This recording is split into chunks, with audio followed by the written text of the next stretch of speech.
Hi, this is William Ramsey. Welcome to William Ramsey Investigates. Tonight I'm going to read a history book that references these events that took place in France in the city of Loudon, L-O-U-D-U-N. Its principal figure's name was Urbain Grandier, or Grandier, Grandier. And Aldous Huxley wrote about the story in his book, The Devils of Loudon, and that was published in 1952. I can't read from that, it's still under copyright. And also, the famous author Alexander Dumas wrote about Urbain Grandier as well. He was also the author of The Three Musketeers, so a very well-known French literary figure wrote about this book. But I'm going to read from a book that I found online. The title of the book is The History of the Devils of Loudon, the alleged possession of the Ursuline Nuns, and the trial and execution of Urbain Grandier. Told by an eyewitness, translated from the original French by Edmund Goldsmith, published privately in Edinburgh in 1887. And it's in 3 chapters, so I will read the introduction and the 3 chapters. So this is the introduction. Introduction. The following extraordinary account of the cause célèbre of Urbain Grandier, the curé of Loudon, accused of magic and having caused the nuns of the convent of St. Ursula to be possessed of devils, is written by an eyewitness, and not only an eyewitness but an actor in the scenes he describes. It is printed at Poitiers, chez J. Thoreau, Imprimeurs au Roy, University of 1634. I believe 2 copies are only known, my own and the one in the National Library, Paris. The writer is a Monsieur de Niau, counselor at La Flèche, evidently a firm believer in the absurd charges brought against Grandier. Magic appears to have had its origin on the plains of Assyria, and the worship of the stars was the creed of those pastoral tribes who, pouring down from the mountains of Kurdistan into the wide level where Babylon afterwards raised its 1,000 towers, founded the sacerdotal race of the Chazdim or Chaldeans. To these men were soon allotted peculiar privileges and ascribed peculiar attributes, until, under the name of the Magi, they acquired a vast and permanent influence. Their temples were astronomical observatories as well as holy places, and the legendary Tower of Babel in the book of Genesis is probably but the mythical equivalent of a vast edifice consecrated to the study of the 7 planets, or perhaps as the court or palace of Bel to the brilliant star of good fortune alone. Availing themselves of the general adoration of the stars, they appear to have invented a system of astrology, the apotalismatic science, by which they professed to decide upon the nature of coming events and the complexion of individual fortunes, with a special reference to the planetary aspects. In Persia, magic assumed yet a more definite development. The Chaldeans had attributed the origin of all things to a great central everlasting fire. The foundation of the Persian system, usually ascribed to Zerdusht or Zoroaster, was the existence of 2 antagonistic principles, Ormuzd, the principle of good, and Ahriman, the principle of evil. In Persia, everything associated with science or religion was included under the denomination magic. The Persian priests were named the Magnes or Magi, but they did not arrogate to themselves the entire credit of intercourse with the gods.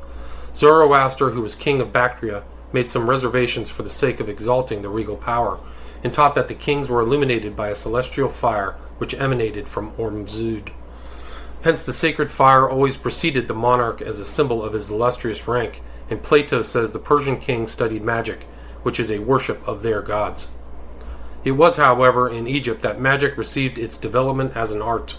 The most famous temples in Egypt were those of Isis at Memphis and Busiris, of Serapis and Canopus, Alexandria and Thebes, of Osiris and Apis and Pythia. Isis, the wife of Osiris, derives her name from the Coptic word Isi, or plenty, and would seem to typify the earth, but she is usually represented as a goddess of the moon. Isis was also employed as a personification of wisdom, and to a certain extent she may be regarded as a symbol of the eternal will, her shrines bearing the enigmatic inscription, "I am the all that was, that is, that will be.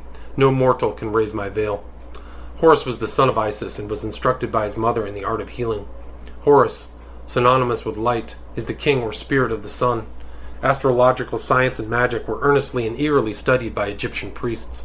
It was their belief that the different stars exercised a powerful influence on the human body. Their funeral ceremonies may be quoted as an illustration, for they agree in sharing among the divinities the entire body of the dead. To Ra, or the sun, they assign the head; to Anubis, the nose and lips; to Hathor, the eyes; to Selk, the teeth, and so on.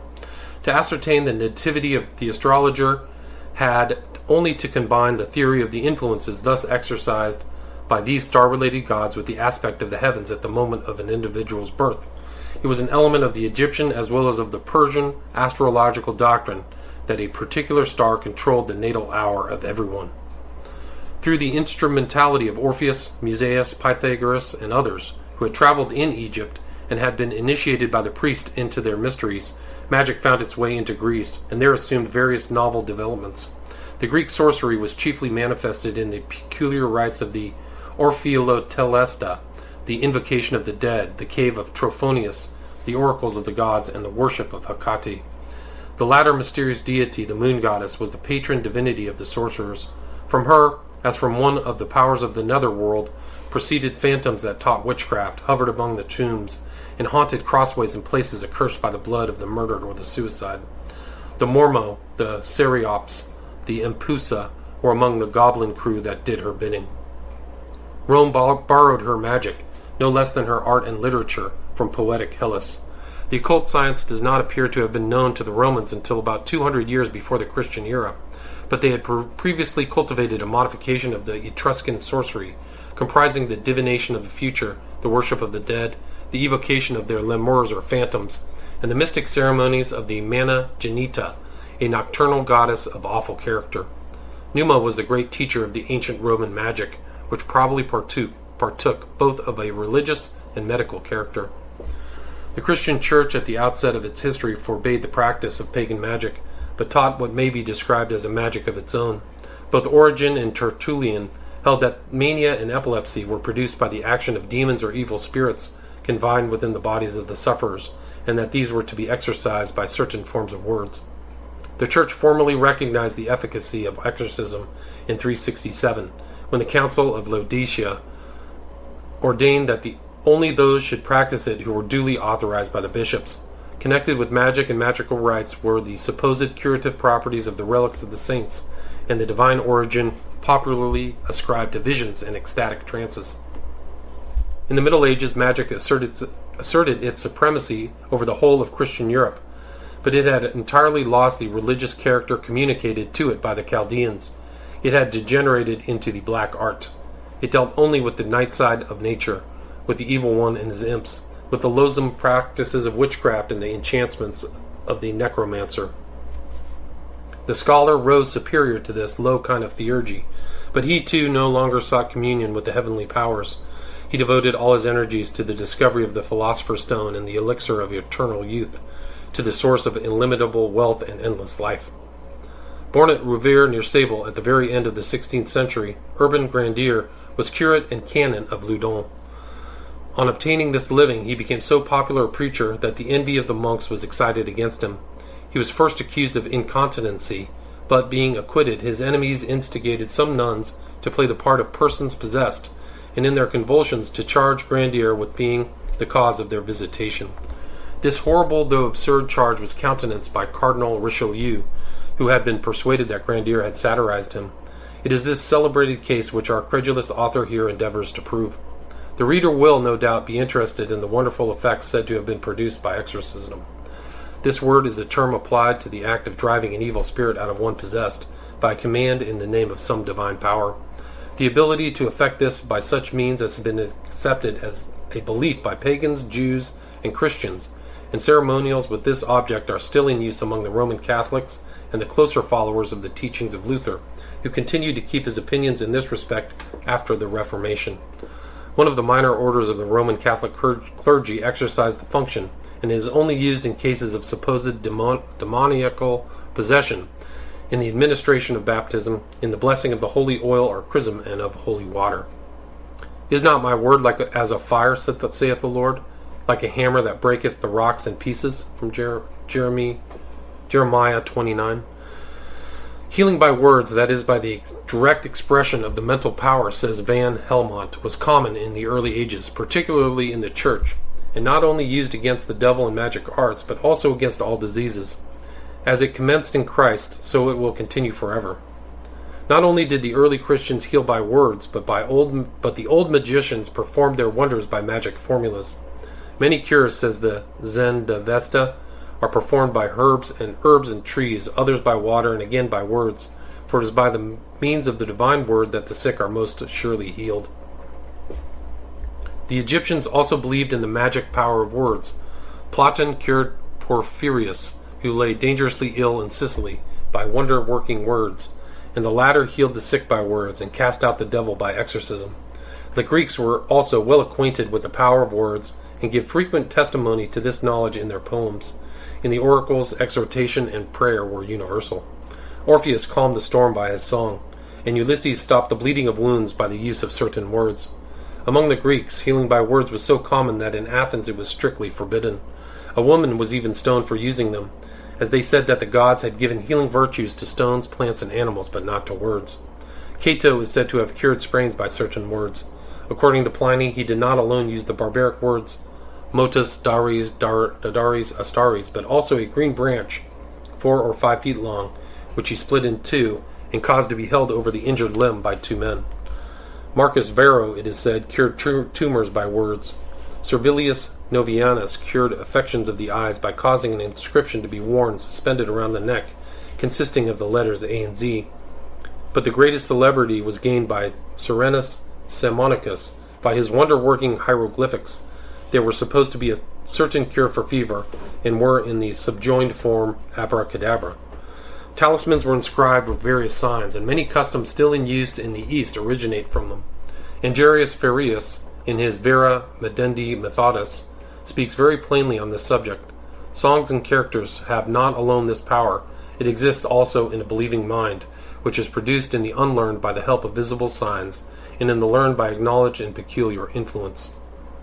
The living word which illuminated mankind through Christ showed its divine power over disease, and the true followers of Christ can perform wonders by the power of his word. Our Lord said to the sick man, "Arise and walk," and he arose and went his way. "Open thine eyes," and he saw. "Take up thy bed and walk," and he stood up. "Lazarus, come forth." And he that was dead came forth, bound hand and foot with grave clothes, and his face was bound about with a napkin. But what is this word, which is sharper than a two-edged sword? It is the divine spirit which is ever present, ever active. It is the divine breath which inspires man. And in all ages and in every nation there have been men who possessed miraculous powers, but they were inspired by religion, turned towards God in prayer and unity. The Almighty sees the heart of the supplicant, not alone their words. He sees the belief and intention, and not the rank or education. Even the pious heathens prayed to God, and their peculiar worship maintained the connection and brought about a still closer union between individuals and God, and enabled them in some measure to pierce the veil of ignorance and darkness. And the pious heathen endeavored with all his energies to raise himself to a more intimate relation with God, and therefore a peculiar force lay in the means employed. And what could be more powerful than prayer? And God, in his comprehensive love and affection, would not leave these supplicants unanswered. It would be superfluous to enumerate many instances of the efficacy of prayer, as exemplified in pious and believing men, which we might meet with in all ages, and among all nations. In later times many are well known. I shall, however, mention one, which appears to me the clearest and least doubtful. Kierson relates as follows, quote, "I knew a seer who gained a power of foretelling the future by prayer during the night on a mountain, where he was accustomed to lie on his face, and he used this power for the assistance of the sick in the most unpretending manner. His visions are partly prosaic, partly poetical, and have reference not only to sickness, but to other important and even political events, so that he has much resemblance to the prophets of the Old Testament," unquote. For those to whom the universe is a piece of clockwork, or a perpetual motion, which continues moving forever, of its own accord, to whom the everlasting power and wisdom and love and eternity in nature is as nothing, prayer and supplication must seem objectless and insipid, but they will never be able to perform the works of the soul. To these the magical effects are just as inexplicable, and therefore untrue, as the magical phenomena are unknown. But with all their knowledge and wisdom of the world, nature will ever remain to them a mystery.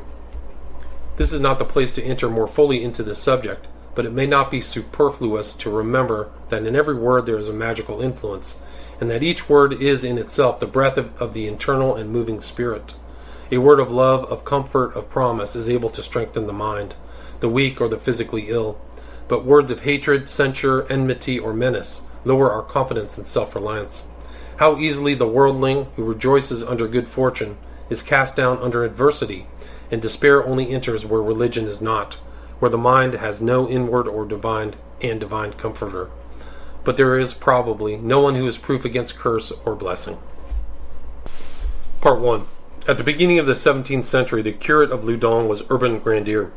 To those talents which lead to success in this world, this man united a corruption of morals which dishonored his character. His conduct had made him many enemies.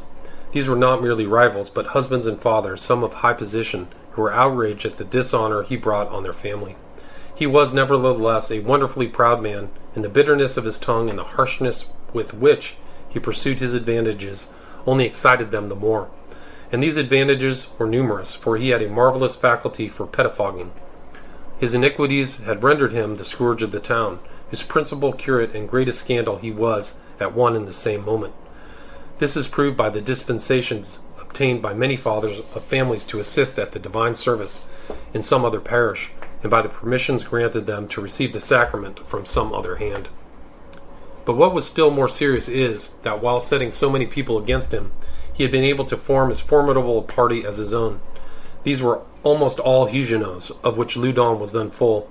He had gained their good graces so much that they upheld him to the utmost of their power. This gave rise to the suspicion that he was merely a disguised Calvinist, and by no means unusual occurrence. Thus Grandier, believing himself safe, put no bounds to his audacity. He treated those from whom he differed with contempt, and in his preachings even dared to question the privileges of the Carmelites. He publicly ridiculed their sermons.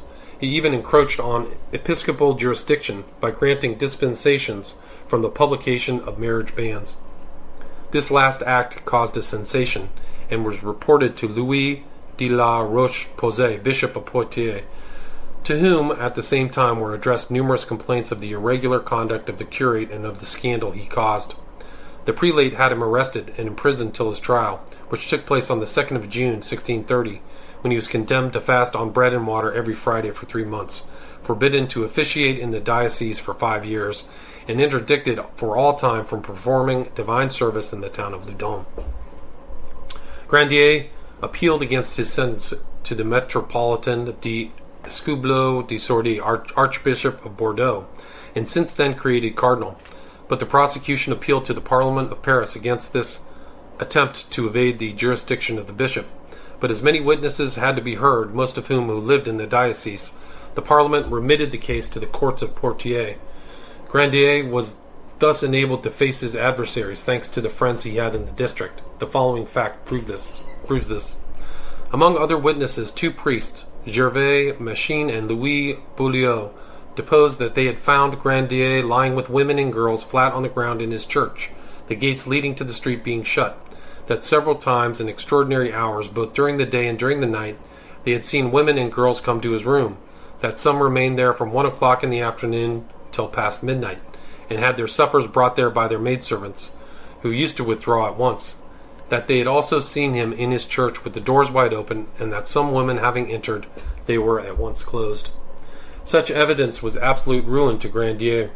Consequently, his friends moved heaven and earth. They used bribery and threats against these priests, and obtained from them a retraction of their evidence. René Grandier, brother of the accused, wrote it with his own hands, and was afterwards proved, and the 2 priests signed it.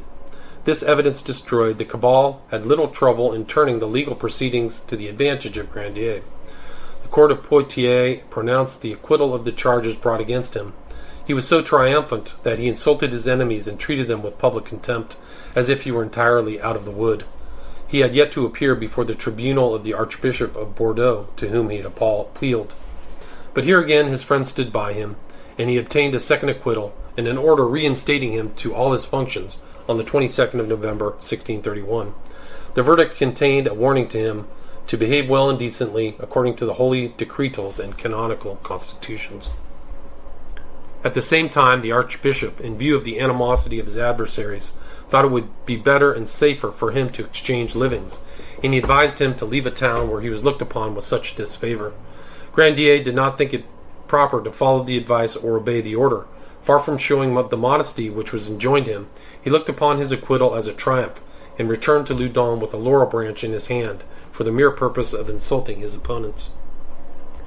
Neutral persons were shocked at so little modesty of conduct. His enemies were irritated, and even his friends blamed him. Without pausing an instant, he set to work to obtain every advantage over his adversaries. He was not satisfied with having obtained the full meed he was entitled to. He resolved to carry his vengeance as far as law would allow him, and prepared to prosecute before the courts all those who had taken steps against him, and to claim damages of various amounts, and the restitution of the revenues of his cure, the sentence of the Archbishop of Bordeaux entitling him thereto. In vain did his best friends use every means to turn him from so imprudent a design. God, who intended to cut off this gangrenous member from the body of his church, and to make him an example memorable to all ages, abandoned him to his own wilful blindness. Nevertheless, amidst all these proceedings, nothing had been as yet heard of magic, and up to this time no one had even thought of suspecting him of that crime. 6 years previously, a convent of nuns of the Order of St. Ursula had established itself at Loudon. This community, like every new institution, was in somewhat straitened circumstances, though the social position of its members was good. Most of them were daughters of the nobility, while the remainder belonged to the best bourgeoisie of the country. The good reputation of the new order, he was not quite 50 years old, and the high character that it bore in Loudon, had also attracted to it a great number of pupils.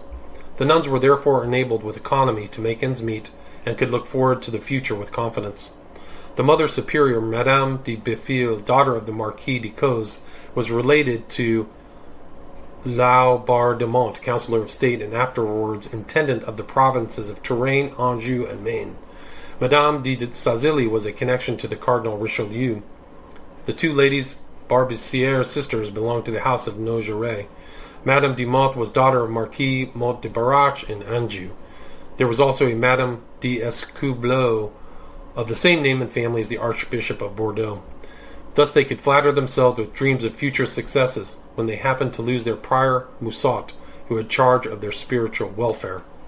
A successor had now to be sought. Grandier, who had never had any connection with the convent, offered himself nevertheless as a candidate. The proposal was scornfully rejected, and the superior, Madame de Béfil, had a great quarrel with one of her friends, who urged her to appoint this priest. The choice of the convent fell on Canon Mignon, a man of considerable merit, and in whom spiritual gifts were only equaled by intellectual ones.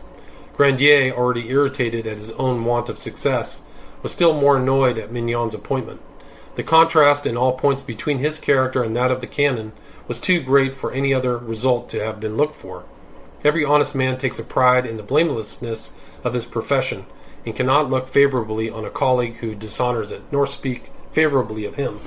The curate, then, had nothing to expect from the canon, who was very intimate with the bishop, and he had already been made aware of the opinions Mignon had expressed at the time of the first trial. These circumstances were not likely to induce Grandier to look with a kindly eye on his successful competitor, and he consequently determined to give plenty of work to the confessor and to his penitents. Of the various functions the priest is called upon to perform, none require such a delicacy of treatment as the ministry of the tribunal of penitence. It becomes still more delicate where the consciences of nuns are concerned, but the burden is intolerable, and few could bear it, if extraordinary agencies are employed to increase the difficulty. The anxiety of a newly appointed confessor in such a situation would be easily understood by Grandier, and would tend to console him for his failure in obtaining the coveted position. However this may be, extraordinary symptoms began to declare themselves within the convent, and they were hushed up as far as possible, and not allowed to be known outside the walls. To do otherwise would have been to give the new institution a severe blow, and to risk ruining it at its birth. This the nuns and their confessor understood. It was therefore decided to work in the greatest secrecy and to cure, or at least mitigate, the evil. It was hoped that God, touched by the patience with which the chastisement was borne, would himself, in his mercy, send a remedy. That was all that prudence could devise, but human prudence, always infinitely limited in its views. Divine prudence is quite another thing. God had resolved that the mystery of iniquity should no longer lie buried. As the Church at its birth gained great credit through similar events, so again in this case did they serve to revive the faith of true believers, and so it will be again in future times. Loudon was fated to behold events of this nature, and they were to produce their ordinary effect, that is, to enlighten those whose consciences, though distorted, had preserved some remnants of original good, and to blind souls darkened with pride and hearts full of perversity.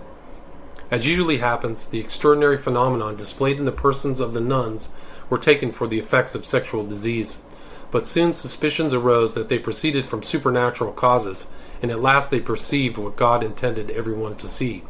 Thus the nuns, after having employed the physicians of the body, apothecaries and medical men, were obliged to have recourse to the physicians of the soul, and to call in both lay and clerical doctors, their confessor no longer being equal to the immensity of their labor.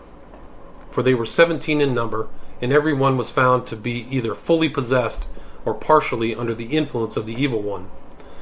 All this could not take place without some rumor spreading abroad. Vague suspicions floated through the city, and the secret even been kept by the nuns. Their small means would soon have been exhausted by the extraordinary expenses they were put to in trying to hide their affliction, and this, together with the number of people employed in relieving them, must have made the matter more or less public. But their trials were soon increased when the public was at last made acquainted with their state. The fact that they were possessed of devils drove everyone from their convent as from a diabolical residence, and as if their misfortune involved their abandonment by God and man. Even those who acted thus were their best friends. Others looked upon these women as mad, and upon those who tended them as visionaries.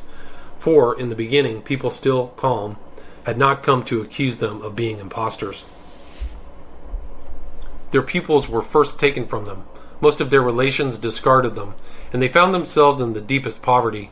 Amidst the most horrible vexations of the invisible spirit, they were forced to labor with their hands to earn their bread. What was most admirable was that the rule of the community was never broken. Never were they known to discontinue their religious observances, nor was divine service ever interrupted. Ever united, they retained unbroken the bonds of charity which bound them together. Their courage never failed, and when the seizure was past, they used to return to their work or attend the services of the church with the same modesty and calmness as in the happy days of yore. I know that malice will not be pleased at such a pleasing portraiture, but this base feeling too natural in the human heart should be banished thence by all men of honor, and who know its injustice and only require that history should be truthful. Probability itself is in favor of our statements, for when God permits us to be attacked so violently by our common enemy, it is as a trial to ourselves to sanctify us and raise us to a high degree of perfection, and simultaneously he prepares us for victory, grants us extraordinary grace, which we have only to assimilate and profit by. It became necessary to have recourse to exorcisms. This word alone is for some people a subject of ridicule, as if it had been clearly proved that religion is mere folly and the faith of the church a fable. True Christians must despise these grinning impostors. Exorcisms then were employed. The demon, forced to manifest himself, yielded his name. He began by giving these girls the most horrible convulsions, and went so far as to raise from the earth the body of the superior who was being exorcised, and to reply to secret thoughts which were manifested neither in words nor by any exterior signs. Questioned according to the form prescribed by the ritual as to why he had entered the body of the nun, he replied it was from hatred. But when, being questioned as to the name of the magician, he answered that it was Urbain Grandier, profound astonishment seized Canon Mignon and his assistants. They had indeed looked upon Grandier as a scandalous priest, but never had they imagined that he was guilty of magic. They were therefore not satisfied with one single questioning. They repeated the interrogatory several times, and always received the same reply.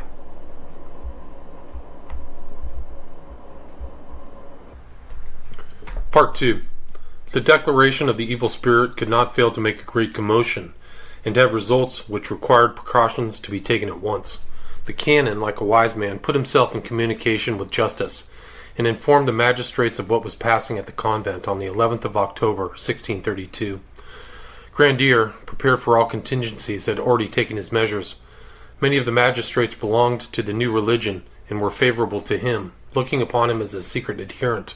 They served him as he expected. At the same time, he made all possible use of his extraordinary talents for pettifogging, presented petition on petition, questioned every statement of the exorcists and of the nuns, threatened their confessor Mignon, complained that his reputation was attacked, and that the means were thus taken from him of doing the good his position required, and demanded that the nuns should be locked up and the exorcisms be put to an end. He knew well enough that his demands were out of the question, and that civil justice had nothing to do with the exercise of religious functions. But he wished, if possible, to embarrass the exorcists and commit the judges with the bishops, or, at any rate, throw discord among them, and give his Calvinists an opportunity of crying out. He succeeded. The magistrates separated. Only those who were favorable to him remained. The rest ceased to appear at the exorcisms, and Mignon soon withdrew from the convent. Excitement rose in the public mind. 1,000 arguments on this or that side permeated the town, and 1,000 quarrels took place on all sides. This excitement, however, and these disputes settled nothing, and the exorcisms which continued had no better result. Grandier triumphed, and his friends admired his wit, his skill, and proclaimed aloud that he could be convicted of nothing, not even as regards women, although they knew well how far he had gone in this matter. Until now the court had taken no notice of the affair, but the noise it had made in the world since the first days of October 1632 had reached the Queen's ears. She requested information, and the Abbé Marescot, one of her chaplains, was sent to examine into the matter and report to her. He arrived at Loudon on the 28th of November and witnessed what was going on. No immediate consequences followed, but an incident soon occurred which caused a sudden change in the position of affairs. The king had resolved to raise the castles and fortresses existing in the heart of the kingdom, and commissioned Loudon to see the demolition of that of Loudon. He arrived and saw what a ferment the town was in, the animosity that reigned there, and the kind of man who caused the commotion. The complaints of those who were victims of the debaucheries, of the pride, or of the vengeance of the curate touched him, and it seemed to him important to put an end to the scandal. On his return, he informed the king and the cardinal minister of the facts. Louis VIII, naturally pious and just, perceived the greatness of the evil, and deemed it his duty to put a stop to it. He appointed Laubardemont to investigate the matter without appeal, with orders to choose in the neighboring jurisdictions the most straightforward and learned judges. The commission is dated 30th of November, 1633. Nothing less was needed to bring to justice a man upheld by a seditious and enterprising party, and so well versed in the details of chicanery, an art always shameful in any man, but especially to an ecclesiastic. The king issued at the same time 2 decrees to arrest and imprison Grandier and his accomplices. Armed with such powers, the commissioner did not fear to attack a man who had so often succeeded in gaining either a non-suit or some question of form, or in turning accusations to his own advantage, or else dragging out proceedings to such a length as to weary his adversaries and his judges. The Calvinists, already irritated at the razing of the castle, which served them as a rallying place in times of rebellion, cried out against this new tribunal, because they saw that it was the sole means of rendering useless the knaveries of their friend. But they cried out much louder when the commissioner arrested the accused, without waiting for informations, and seized all his papers, as if it were not well known that, in criminal matters, this mode of proceeding is usual. In this case it was absolutely necessary, for without this precaution Grandier might have fled and defended himself from afar, engaging the attention of judges who had plenty of work elsewhere. He might have even raised tumults in the city, which might have necessitated violent remedies. These precautions being taken, the commissioner commenced his investigation and proceeded to hear witnesses on the 17th of December, 1633. The commissioner now learned of what Grandier and his party were capable. The witnesses were so intimidated that none would speak, and it required all the royal authority to reassure them. He therefore issued a proclamation forbidding the intimidation of witnesses under penalty of prosecution, and the Bishop of Poitiers, having supported the king's decision, and the 2 priests, Gervais Manchin and Martin Beaulieu, who had been forced to retract their evidence in the former trial, presented a petition in which they declared that they had been seduced and constrained by several persons in authority to recall their evidence. They now affirmed the first evidence to be true. The evidence of the nuns was also heard, and that of laypersons of both sexes, amongst others of 2 women, the one of whom confessed having had criminal relationships with Grandier, and that he had offered to make her princess of magicians, whilst the second confirmed the evidence of the first. As regards the nuns, they deposed that Grandier had introduced himself into the convent by day and night for 4 months, without anyone knowing how he got in, that he presented himself to them while standing at a divine service, and tempted them into indecent actions by both word and deed, that they were often struck by invisible persons, that the marks of the blows were so visible that the doctors and surgeons had easily found them, and that the beginning of all these troubles was signalized by the apparition of Prior Mousseau, their first confessor. The Mother Superior had 7 or 8 other nuns, when confronted with Grandier, identified him, although it was ascertained that they had never seen him save by magic, that he had never had anything to do with their affairs. The 2 women formerly mentioned and the 2 priests maintained the truth of their evidence. In a word, besides the nuns and 6 laywomen, quote, 60 witnesses deposed to adulteries, incest, sacrileges, and other crimes committed by the accused, even in the most secret places of his church, as in the vestry where the Holy Host was kept, on all days and at all hours, unquote. It may well be imagined that the mother, brothers, and friends of the accused did not abandon him. They appealed to every possible authority.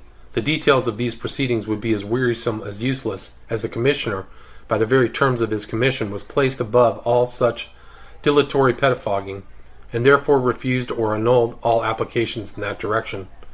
He then questioned the accused as to the facts and articles of accusation, and after having made him sign his confessions and denials, proceeded to Paris to inform the court of what he had done.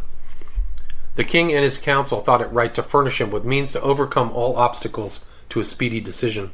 This precaution was necessary, for letters from the Bailly of Loudon, Grandier's chief supporter, to the Procurator General of the Parliament, were intercepted, in which it was asserted that the possession was an imposture. The latter's reply was also seized. Monsieur Laubardemont returned therefore to Loudon with a decree of the council dated 31st of May, 1634, confirming all his powers and prohibiting Parliament and all other judges from interfering in this business, and forbidding all parties concerned from appealing, under penalty of a fine of 500 livres. He caused Grandier to be transferred from the prison of Alger to that of Loudon, so as to have him at hand to confront with witnesses if need be. But first of all, he considered it necessary to examine the nuns carefully. For this purpose, with the consent of the bishop, he sequestrated them in different convents, and interrogated them so severely that one might have thought they themselves were the magicians. Quote, he saw them all, the one after the other, for several days, and listened to their conversations, to observe their mode of thought. He inquired minutely into their lives, their morals, their behavior, not only secular but religious. His depositions, or notes, which represented the evidence of 20 girls, including a few not nuns, filled 50 rolls of official paper, and were the admiration of all judges, so great was the prudence and care they demonstrated, unquote. On the other hand, the Bishop of Poitiers, after having sent several doctors of theology to examine the victims, came to Loudon in person, and exorcised them himself, or had them exorcised by others in his presence for 2 months and a half. Never was work done with such care and attention. All precognitions over, the commissioner began to confront the accused with the witnesses, and the latter maintained, face to face with Grandier, the evidence they had given against him. As regarded the nuns, it was observed that they never contradicted themselves, whether questioned together or separately, though they were examined often by different persons and as skillfully as possible. Now criminals did not manage this, for the cleverest have the greatest difficulty in avoiding contradictory statements. Those writers who have supported Grandier have never discovered the least discrepancy in the evidence of the nuns, nor did Grandier ever plead malice on their part as a defense, for they had never seen him, nor had he had anything to do with their affairs, as we have said. If, as calumny asserts, the only thing sought was the death of Grandier, here were sufficient proofs to burn him, if only for abusing the privileges of his ministry and of his church, or for the sacrileges he had committed therein. But justice is not satisfied with punishing one kind of crime when she finds traces of another still more serious. It was moreover a Christian duty to assist the views of God, who permitted so strange an event, to confound the calumnies of the Protestants, and to prove the demonstration of possession of the nuns, and the magic exercised by the accused. To this the commissioners and the other judges applied themselves. Thus, as it was a matter rather of religion than of jurisprudence, they resolved to begin by prayer to God, who is the Father of all light, rightly considering that all France was watching the trial with eager eyes, that it was shrouded in a thick veil of obscurity, that their verdict would entail important consequences. They therefore prepared to receive divine assistance and grace by frequent confessions, and by often receiving the Holy Sacrament. Then they decreed a general procession to implore celestial aid in so difficult a matter, and to excite the devotion of the masses by their example. They went in a body during the whole of the trial to visit the churches of the city, set aside by the bishop for 40-hour services, and reached each in time for the elevation of the host. Thence the exorcist went to the church fixed upon for the exorcisms, and the judges proceeded to the tribunal to continue the case. In the evening all returned to church for evensong. The examination lasted 40 days, during which demons gave them the clearest proofs of their presence in the bodies of the persons exorcised, and every day added new evidence against Grandier, and yet never said anything against him which did not turn out strictly true. These assertions merit distinct proof, which will be found interesting. As regards the presence of devils in the possessed, the Church teaches us in its ritual that there are 4 principal signs by which it can be undoubtedly recognized. These signs are the speaking or understanding of a language unknown to the person possessed, the revelation of the future, or of events happening far away, the exhibition of strength beyond the years and nature of the actor, and floating in the air for a few moments. The Church does not require, in order to have recourse to exorcisms, that all these marks should be found in the same subject. One alone, if well authenticated, is sufficient to demand public exorcism. Now they are all to be found in the nuns of Loudon, and in such numbers that we can only mention the principal cases. Acquaintance with unknown tongues first showed itself in the Mother Superior. At the beginning she answered in Latin the questions of the ritual proposed to her in that language. Later she and the others answered in any language they thought proper to question in. M. Launay de Razilly, who had lived in America, attested that, during a visit to Loudon, he had spoken to them in the language of a certain savage tribe of that country, and that they had answered quite correctly, and had revealed to him events that had taken place there. Some gentlemen of Normandy certified in writing that they had questioned Sister Clara Cecily in Turkish, Spanish, and Italian, and that her answers were correct. M. Nisme, doctor of the Sorbonne, and one of the chaplains of the Cardinal de Lyon, having questioned them in Greek and German, was satisfied with their replies in both languages. Father Vignier, superior of the oratory at La Rochelle, bears witness in his Latin narrative that, having questioned Sister Elizabeth a whole afternoon in Greek, she always replied correctly and obeyed him in every particular. The Bishop of Nîmes commanded Sister Clara in Greek to raise veil and to kiss the railings at a certain spot. She obeyed, and did many other things he ordered, which caused the prelate to exclaim one must be an atheist or lunatic not to believe in possession. Some doctors questioned them also as to the meaning of some Greek technical terms, extremely difficult to explain, and only known to the most learned men, and they clearly expressed the real signification of the words.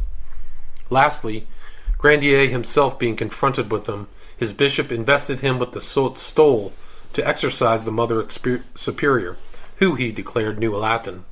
But he did not dare to question her or the others in Greek, though they dared him to it, whereon he remained very embarrassed. As to the revelation of hidden matters or of events passing afar off, proofs are still more abundant. We will only select a few of the most remarkable.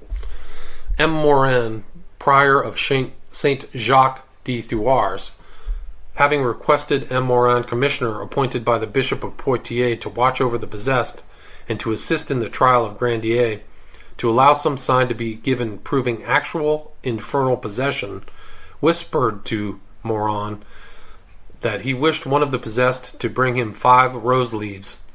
Sister Clara was then away in the refectory, Morin ordered in his thoughts the demon who possessed her to obey the wish of M. Morin for the greater glory of God. Thereupon the nun left the refectory, went into the garden, whence she brought first a pansy and other plants, and presented them with roars of laughter, saying to de Morin, "Is that what you wish, father? I am not a devil to guess your thoughts." To which he replied, "Obedias," or obey. She then returned to the garden, and after several repetitions of the order, presented through the railings a little rose branch, on which were 6 leaves. The exorcist said to her, "Obey to the letter under penalty of malediction." She then plucked off 1 leaf and offered the branch, saying, "I see you will only have 5. The other was 1 too many." The prior was so convinced by what he saw that he went out with tears in his eyes. An official report of the fact was drawn up. Madame Laubard Montaltz tried the same experiment in order to convince many skeptics who were present. She was equally successful. The Lieutenant Criminel of Orleans, the President Tour, Lieutenant General Maisant, and myself also had our curiosity gratified. I desired that Sister Clara should bring me her beads and say an Ave Maria. She first brought a pin and then some aniseed. Being urged to obey, she said, "I see you want something else," and then she brought me her beads and offered to say an Ave Maria. M. Chiron, prior of Malzay, desiring to strengthen his belief in demoniacal possession, begged Morin to allow him to whisper to a third party the sign he required. He thereupon whispered Fernaison, canon and provost of the same church, and wished the nun to fetch a missal then lying near the door, and put her finger on the introit of the Mass of the Holy Virgin, beginning Salve Sancta Parens. De Morans, who had heard nothing, ordered Sister Clara, who was likewise ignorant of what had been said, to obey the intentions of M. Chiron. This young girl then fell into strange convulsions, blaspheming, rolling on the ground, exposing her person in the most indecent manner, without a blush, and with foul and lascivious expressions and actions, till she caused all who looked on to hide their eyes with shame. Though she had never seen the prior, she called him by his name and said he should be her lover. It was only after many repeated commands and an hour's struggling that she took up the missal, saying, "I will pray."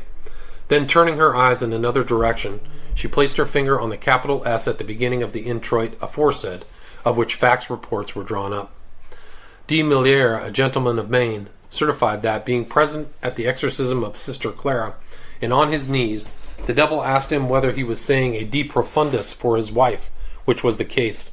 The Marquis de la Mothe, son of M. Parabel, governor of Poitou, certified that Sister Louise Nogaret had disclosed his most secret faults in the presence of Father Tranquille and of Madame Nuant, his aunt.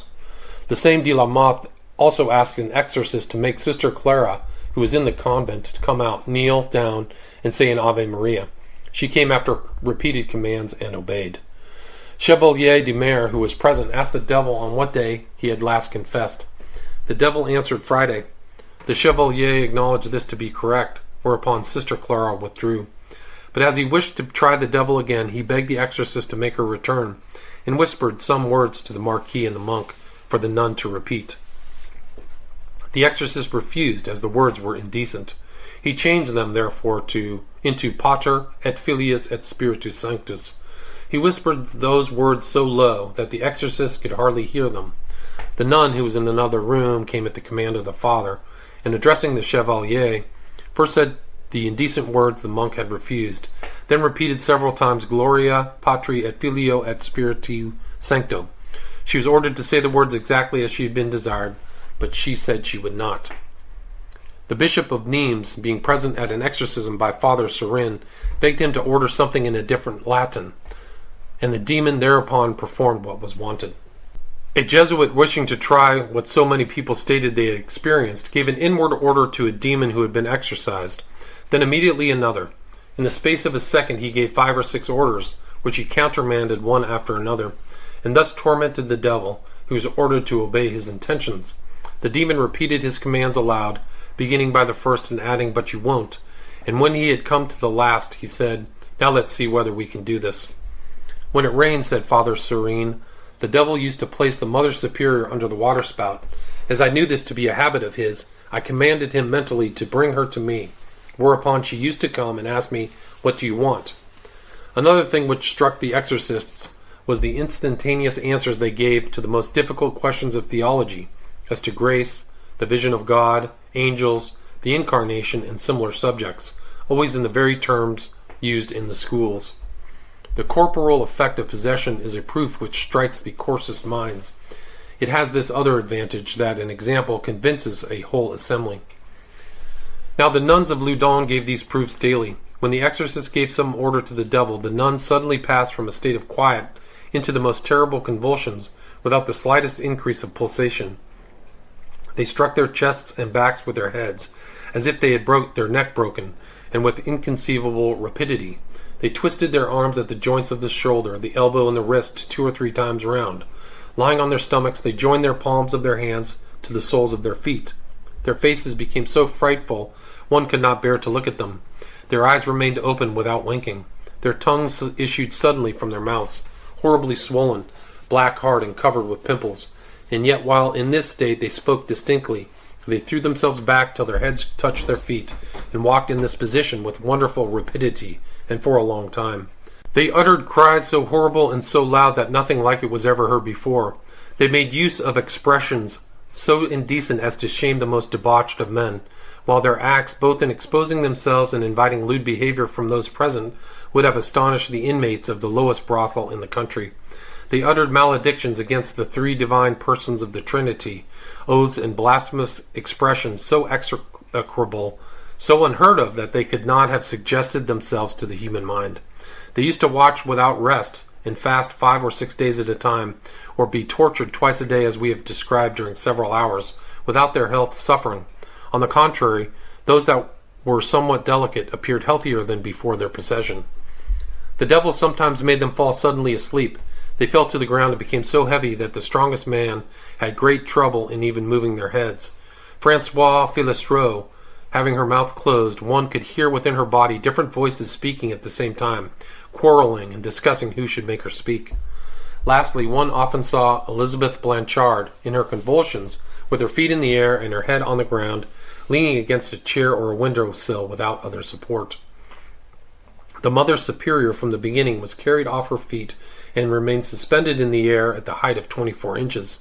A report of this was drawn up and sent to the Sorbonne, signed by a great number of witnesses, ecclesiastics, and doctors, and the judgment thereon of the Bishop of Poitiers, who was also a witness. The doctors of the Sorbonne were of the same opinion as the bishop, and declared that infernal possession was proved.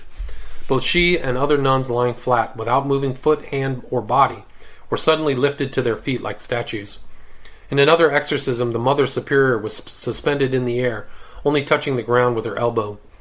Others, when comatose, became supple like a thin piece of lead, so that their body could be bent in every direction, forward, backward, or sideways, till their head touched the ground, and they remained thus so long as their position was not altered by others. At other times they passed the left foot over their shoulder to the cheek. They passed also their feet over their head, till the big toe touched the tip of the nose. Others again were able to stretch their legs so far to the right and left that they sat on the ground without any space being visible between their bodies and the floor, their bodies erect and their hands joined. One, the Mother Superior, stretched her legs to such an extraordinary extent that from toe to toe the distance was 7 feet, though she was but 4 feet high. But some time before the death of Grandier, this lady had a still stranger experience. In a few words, this is what happened. In an exorcism, the devil promised Father Lactance, as a sign of his exit, that he would make 3 wounds on the left side of the Mother Superior. He described their appearance and stated the day and hour when they would appear. He said he would come out from within, without affecting the nun's health, and forbade that any remedy should be applied, as the wounds would leave no mark. On the day named, the exorcism took place, and as many doctors had come from the neighboring towns to be present at this event, Laubardemont made them draw near, and permitted them to examine the clothes of the nun, to uncover her side in the presence of the assembly, and to look into all the folds of her dress, of her stays, of which there were whalebone, and of her chemise, to make sure there was no weapon. She only had about her scissors, which were given over to another. Laubardemont asked the doctors to tie her, but they begged him to let them first see the convulsions they had heard spoken of. He granted this, and during the convulsions the superior suddenly came to herself with a sigh, pressed her right hand to her left side, and withdrew it, covered with blood. She was again examined, and the doctors with the whole assembly saw 3 bloody wounds of the size stated by the devil. The chemise, the stays, and the dress were pierced in 3 places, the largest hole looking as if a pistol bullet had passed through. The nun was thereupon entirely stripped, but no instrument of any description was found upon her. A report was immediately drawn up, and Monsieur, brother of the king, who witnessed the facts, with all the nobles of his court, attested the document. Part 3. On Friday, the 23rd of June, 1634, about 3 o'clock in the afternoon, the Bishop of Poitiers and M. Laubardemont being present, Grandier was brought from his prison to the church of St. Croix in his parish to be present at the exorcisms. All the possessed were there likewise. As the accused and his partisans declared that the possessions were mere impostures, he was ordered to be himself the exorcist, and the stole was presented to him. He could not refuse, and therefore, taking the stole and the ritual, he received the pastoral benediction, and after the Veni Creator had been sung, commenced the exorcism in the usual form. But where he should haughtily have given commands to the demon, instead of saying, Impero, I command, he said, Cogor vos, that is, I am constrained by you. The bishop sharply reprimanded him, and as he had said that some of the possessed understood Latin, he was allowed to interrogate in Greek. At the same time, the demon cried out by the mouth of Sister Clara, Speak Greek or any language you like, I will answer. At these words he became confused, and could not say anything more. To behave thus, or to acknowledge the truth of the accusation, is one and the same thing, but other circumstances strengthened this certainty. Any man whose own writing testifies against him is lost. Now this is what Grandier experienced. The devils, in several instances, confessed 4 pacts he had entered into. This word pact is somewhat equivocal. It may mean either the document by which a man signs himself to the devil, or the physical symbols whose application will produce some particular effects in consequence of the pact. Here is an example of each case. Grandier's pact, or magical characters, whereby he gave himself to Beelzebub, was as follows, quote, My Lord and Master Lucifer, I recognize you as my God, and promise to serve you all my life. I renounce every other God, Jesus Christ, and all the other saints, the Catholic, Apostolic, and Roman Church, its sacraments, with all prayers that may be said for me, and I promise to do all the evil I can. I renounce the holy oil and the water of baptism, together with all the merits of Jesus Christ and his saints, and should I fail to serve and adore you, and do homage to you thrice daily, I abandon to you my life as your due, unquote. These characters were recognized as being in Grandier's own hand. Now here is a specimen of the other kind of pact or magical charm. It was composed of the flesh of a child's heart, extracted in an assembly of magicians held at Orleans in 1631, of the ashes of a holy wafer that had been burnt, or of something else which the least straight-laced decency forbids me to name. The most convincing proof of Grandier's guilt is that one of the devils declared he had marked him in 2 parts of his body. His eyes were bandaged, and he was examined by 8 doctors, who reported they found 2 marks in each place, that they had inserted a needle into the depth of an inch without the criminal having felt it, and that no blood had been drawn. Now this is a most decisive test, for however deeply a needle be buried in such marks, no pain is caused, and no blood can be extracted when they are magical signs. But if the devils, overcome by the exorcisms, at times gave evidence against the criminal, at others they seemed to conspire to blacken him still more under the semblance of an apparent justification. Thus several of the possessed spoke in his favor, and some went even as far as to confess that they had calumniated him.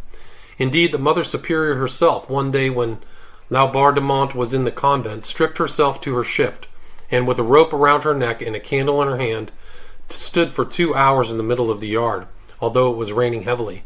And when the door of the room in which Laubardemont was seated was opened, she threw herself on her knees before him, declaring she repented of the crime she had committed in accusing Grandier, who was innocent.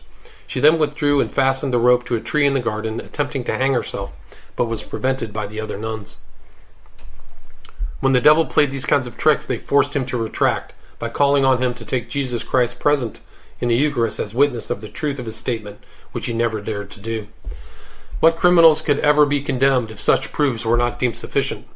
The certainty of the possessions, the depositions of the two priests who accused him of sacrilege, those of the nuns declaring that they saw him day and night for 4 months, though the gates of the convent were kept locked, the two women who bore witness that he offered to make one of them princess of the magicians, the evidence of 60 other witnesses, his own embarrassment and confusion on so many occasions, the disappearance of his 3 brothers, who had fled and were never seen again, his pact and the magical characters that were afterwards burnt with him, all these placed his guilt beyond doubt. The trial being completed, the magician duly convicted, there only remained to sentence the evildoer. The commissioners assembled at the Carmelite convent, and it was noticed that there was not the slightest difference of opinion among all the 14 judges, though they had never seen or known one another. They were all agreed as to the penalty to be inflicted, and having pronounced their sentence, they were filled with joy, and their conscience was perfectly at rest. It was as if God, whose honor was so interested in this affair, had intended to give them this consolation. No one among the Catholics, or indeed among all honest men, failed to applaud the sentence of Grandier. It was as follows, quote, "We have declared and declare that said Urbain Grandier attained and convicted of the crimes of magic, maleficence, and possession occurring through this act, in the persons of certain Ursuline nuns of this town of Loudon and other women, together with other crimes resulting therefrom.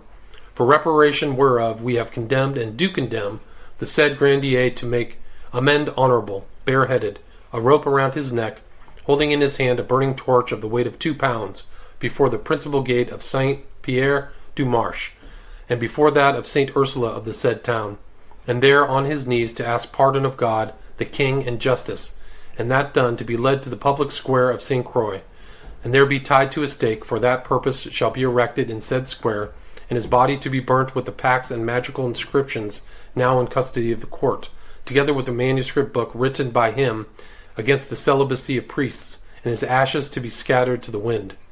We have declared all his property forfeited and confiscated to the crown, less a sum 150 livres, which shall be expended in the purchase of a copper plate, on which shall be engraved the present sentence, and the same shall be placed in a prominent position in the said church of Saint Ursula, there to be preserved forever. And before this present sentence shall be carried out, we order that the said Grandier should be put to the question ordinary and extraordinary, to discover his accomplices, pronounced at Loudon on the said Grandier, and executed the 18th of August, 1634. In execution of this sentence, he was taken to the Court of Justice of Loudon.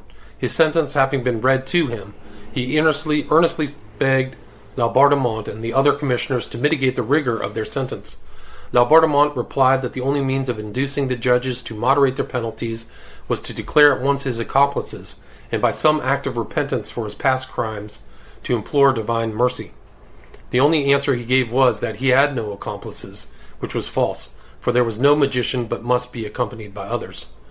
For the last 40 days the commissioner had placed at his side 2 monks to convert him, but all was in vain.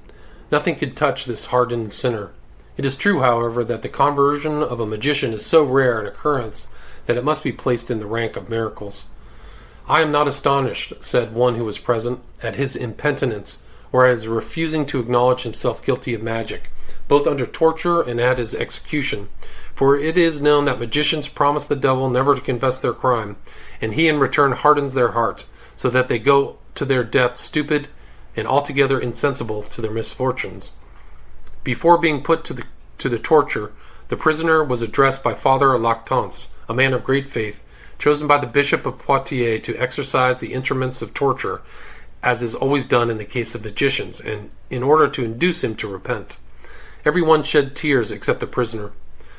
Laubardemont also spoke to him, together with the lieutenant criminel of Orleans, but notwithstanding their efforts they made no impression. This determined Laubardemont to try the effects of torture. The boots were applied, and the judge repeated his questions as to his accomplices. He always replied that he was no magician, though he had committed greater crimes than that.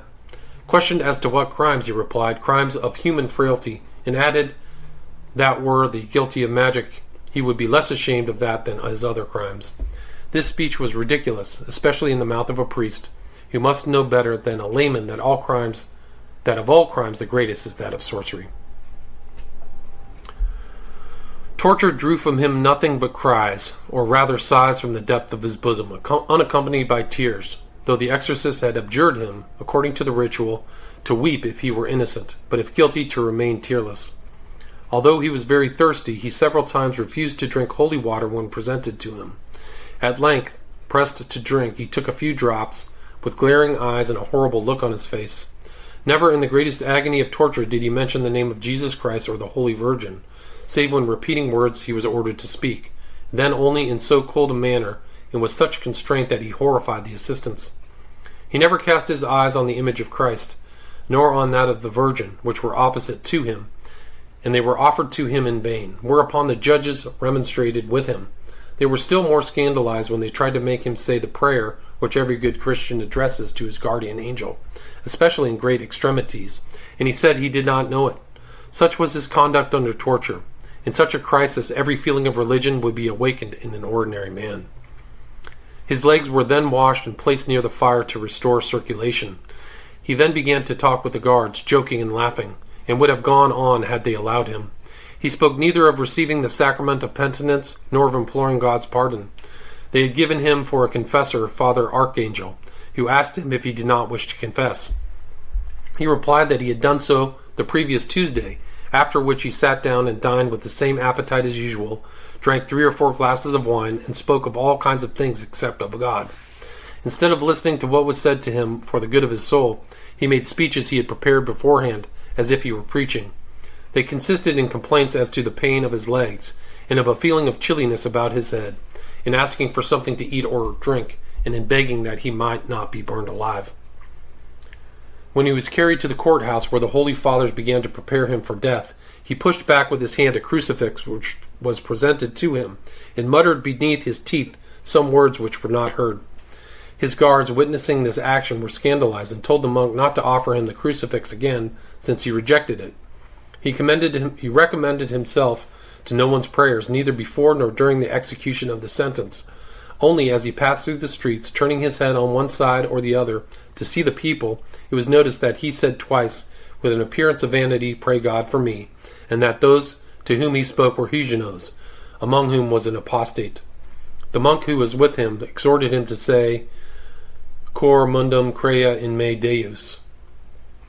Grandier turned his back on him and said with contempt, "Cor mundum crea in me Deus." Having reached the place of execution, the fathers redoubled their charitable solicitude and pressed him most earnestly to be converted to God at that moment, offered him the crucifix, and placed it over his mouth and on his chest. He never deigned to look at it, and once or twice even turned away. He shook his head when holy water was offered him. He seemed eager to end his days, and in haste to have the fire lighted, either because he expected not to feel it, or because he feared he might be weak enough to name his accomplices, or perhaps, as is believed, in fear lest pain should extract from him a renunciation of his master Lucifer. For the devil, to whom magicians give themselves body and soul, so thoroughly masters their mind that they fear him only, and expect and hope for nothing save from him. Therefore did Grandier protest, placing his hand on his heart, that he would say no more than he had already said. At last, seeing them set fire to the wood, he feared that they did not intend to keep their promise to him, but wished to burn him alive, and uttered loud complaints. The executioner then advanced, as is always done, to strangle him, but the flames suddenly sprang up with such violence that the rope caught fire, and he fell alive among the burning wood. Just before this, a strange event happened. In the midst of all this mass of people, notwithstanding the noise of so many voices and the efforts of the archers, who shook their halberts in the air to frighten them, a flight of pigeons flew round and round the stake. Grandier's partisans, impudent to the end, said that these innocent birds came in default of men as witnesses of his innocence. Others thought very differently, and said it was a troop of demons who came, as sometimes happens on the death of great magicians, to assist at that of Grandier, whose scandalous impenitence certainly deserved to be honored in this manner.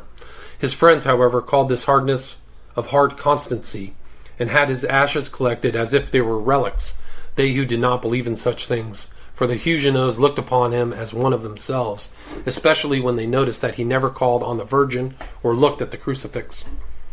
Thus did he close his criminal career by a death which horrified not only Catholics, but even the more honorable of the Calvinist party. But the end of the magician was not the end of the effects of his sorcery, and the possessions, far from ceasing, as had been hoped, continued for a time. God permitted that a great number of those who had been connected with the affair should be more or less vexed by demons. The civil servant Louis Chauvet was seized with such a fear that his mind gave way, and he never recovered. The Sieur Manoury, the surgeon who had sounded the marks which the devil had impressed on the magician priests, suffering from extraordinary troubles, was of course said by the friends of Grandier to be the victim of remorse. Here are the particulars of the death of this surgeon. One night, as he was returning about 10 o'clock from visiting a sick man, walking with a friend, and accompanied by a man carrying a lantern, he cried all of a sudden, like a man awaking from a dream, "Ah, there is Grandier. What do you want?" At the same time he was seized with trembling. The two men took him back to his home, where he continued to talk to Grandier, whom he thought he had before his eyes. He was put to bed filled with the same illusion, shaking in every limb. He only lived a few days, during which his state never changed. He died believing the magician was still before him and making efforts to keep him at arm's length. Father Lactance, the worthy monk who had assisted the possessed in their sufferings, was himself attacked some time after the death of the priest. Feeling the first symptoms, he determined to go to Notre Dame des Ardeliers, whose chapel, served by the priest of the oratory, is held in great veneration in Saumur and its neighborhood. Canaillet, who was going into the country, gave him a seat in his carriage. He had heard speak of his state, and knew that he was tormented by the devil, but he nevertheless joked about the matter, when, all of a sudden, whilst rolling along perfectly level road, the carriage turned over with the wheels in the air, without anyone being in any way hurt. The next day they continued their voyage to Saumur, when the carriage again turned over in the same way, in the middle of Rue de Faubourg de Fenay, which is perfectly smooth and leads to the chapel of Ardelier. This holy monk afterwards experienced the greatest vexations from the demons, who at times deprived him of sight and at times of memory. They produced in him violent fits of nausea, dulled his intelligence, and worried him in numerous ways. At length, after being tried by so many evils, God called him to him. 5 years later, died in the same disease Father Tranquille. He was a holy monk, a celebrated preacher, gifted with a judicious mind and great piety and a profound humility. A laborious exorcist, much feared by the devils, he had preferred that painful duty, generally little sought for, to the fame of preaching, and had devoted himself to the service of the possessed of Loudon. The demons, irritated at his constancy, determined to possess his body, but God never allowed him to be entirely possessed. Nevertheless, his cruel enemies succeeded in attacking his senses to a certain extent. They cast him to the ground, they cursed and swore out of his mouth, they caused him to put out his tongue and hiss like a serpent. They filled his mind with darkness, seemed to crush out his heart, and overwhelmed him with 1,000 other torments. On the day of Pentecost, they attacked him more violently than ever. He was to have preached, but was too ill to attempt it. But his confessor ordered the devil to leave him at liberty, and commanded the Father to ascend the pulpit. He did so, and preached more eloquently than if he had prepared his sermon for weeks. This was his last sermon. He performed Mass for 2 or 3 days more, then took to his bed to rise no more. The demons caused him pains, the violence of which none knew but he. They shrieked and howled out of his mouth, but he remained clear-headed. The following morning the monks saw that God had given rein to the powers of hell, and determined to abandon to them the life of the monk. He himself begged that extreme unction be administered to him, when they should see that he was passing away. About 12 o'clock, a demon who was being exorcised declared that Father Tranquille was at his last gasp. They hastened to see if it were true. He was dying, so the sacrament was administered to him. He died and received the crown he had gained by combats with hell, so courageously sustained. The opinion of His Holiness attracted an enormous crowd to his funeral. A Jesuit pronounced his funeral elegy, and a worthy epitaph was engraved on his tomb. Another matter that should be mentioned is that when extreme unction was administered to him, the devils, driven away by the sacrament, were forced to leave him. But they did not go far, for they entered the body of another excellent monk who was present, and whom they possessed henceforward. They vexed him first by violent contortions and horrible howlings, and at the moment of Tranquille's death they cried horribly, "He is dead," as if they would say, "It's all over, no more hope of this soul." At the same time, casting themselves on another monk, they worked him so horribly that in spite of the many that held him, he kept kicking in the most violent manner towards the deceased. He had to be carried away. Father Surin, a Jesuit, had succeeded Father Lactance. He, too, had his trials. The demons used to threaten him out of the mouth of the Mother Superior, who was under his care. Once in the presence of the Bishop of Nîmes, The demon took up his position on the face of the nun. Suddenly he disappeared and attacked the father, made him grow pale, sat on his chest, and stopped his voice. But soon obeying the order of another exorcist, he returned to the nun, spoke through her mouth, and showed himself extremely hideous and horrible on her face. And the father, returning to the fight, continued his duties as if he had never been attacked. In one afternoon he was thus attacked and released 7 or 8 times. But these assaults were followed by others still more violent, so that in his exorcisms he seemed to be struck with violent interior blows, borne to earth, and violently shaken by his adversary. He remained in this state sometimes half an hour, sometimes an hour. The other exorcist applied the Holy Sacrament to the places where he felt the demon, sometimes to his chest, sometimes to his head. When the devil left him, he reappeared on the face of the mother, where the monk, with holy vengeance, pursued him and constrained him to adore the Holy Sacrament. Once the devil threw him out of a window onto the rock where stands the convent of the Jesuits and broke one of his thighs. After having sustained during many years with perfect patience and resignation these terrible trials, he was freed from them, and at length died in the odor of sanctity. As to the Mother Superior, towards the end of the year 1635, something happened to her of a most extraordinary nature. Lord Montague came to Loudon, accompanied by 2 other English noblemen. He brought the exorcists a letter from the Archbishop of Tours, ordering them to edify his lordship as much as possible. The superior, in the midst of a convulsion, stretched out her left arm, and the name of Joseph appeared on it written in capital letters. The report of this event was signed by the English noblemen. Lord Montague hastened to Rome, abjured his heresy, embraced the ecclesiastical career, and, under another name, settled in France, where he lived many years. He is mentioned in the memoirs of Madame Motteville. At the beginning of 1636, on Twelfth Night, Father Cerne resolved to compel the last demon that remained in the Mother Superior to adore Christ. He had the lady tied to a bench. The exorcisms drove the demon into a fury, and instead of obeying, he vomited a multitude of maledictions and blasphemies against the 3 persons of the Holy Trinity, against Jesus Christ, and against his Holy Mother, so execrable that one would be horrified to read them. The father knew that he was about to come out, and the lady unbound. After tremblings, contortions, and horrible howlings, Father Cerne pressed him more and more with the Holy Sacrament in his hand, and ordered him in Latin to write the name of Mary on the lady's hand. Raising her left arm into the air, the fiend redoubled his cries and howls, and in a last convulsion issued from the lady, leaving on her hand the holy name Maria, in letters so perfectly formed that no human hand could imitate them. The lady felt herself free and full of joy, and a Te Deum was sung in honor of the event. Such is the true story of the possession of the nuns of Loudon and of the condemnation of Urbain Grandier, so different from the false accounts hitherto published. Even those who do not blush to deny the truth of infernal possessions need only notice that the human race has always believed, and still believes, that there are intelligent creatures in existence other than man, and almost similar to those whom the pagans have always represented as gods of evil or subterranean genii, like the demons believed in by Christians. And the belief in infernal possession, having in it no longer anything repugnant, will seem at once to them not only possible but probable. To believe that Urbain Grandier was unjustly condemned and executed, we must blindly believe hundreds of things which revolt common sense. One of the Protestant writers, for example, after having said in 1,000 different ways that the possession of the nuns of Loudon was a mere imposture and horrible farce, confesses that it is impossible to conceive human beings, and especially women, driving a priest to a horrible death by such a series of feigned possessions.